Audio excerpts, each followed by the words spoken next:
এজাহারে যে আপনার 4 জন আসামিকে বাদ দেওয়া হয়েছিল, আমরা অনুরোধ করতেছি যে ওই 4 জন আসামিকে এজাহারে যুক্ত করা হোক এবং 4 জন হচ্ছে আপনার আনোয়ারুল হক রনি, রাকেশ, কাইয়ুম মোল্লা আর হচ্ছে গিয়া তোফাজ্জল হোসেন বাবুল।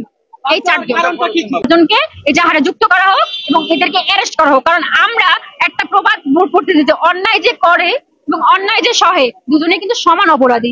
তো আমরা চাচ্ছি যে যারা অন্যায় করছে সামনাসামনি তারা মাসে তারা তো অপরাধী আসি, কিন্তু এদেরকে তো অন্য কারো নামাইছে মাঠে, মাস্টার মাইন্ড আছে না পিছনে, তারা কিন্তু তাদের থেকে বড় অপরাধী। তো আমরা চাচ্ছি শুধু ওই যে যারা হিট করছে আমার মামারে তাদেরকে অ্যারেস্ট তো করাই হয়েছে, এবং যারাই পিছন থেকে কলকাঠি নাড়ছে মাস্টার মাইন্ড তাদেরকেও অ্যারেস্ট করা হোক এবং তাদেরকে সর্বোচ্চ শাস্তিটা দেওয়া হোক।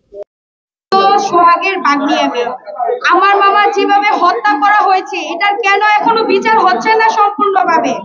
আমি চাই এখনো টিটু যে বাইরেছে উনাকে কেন ধরা হচ্ছে না?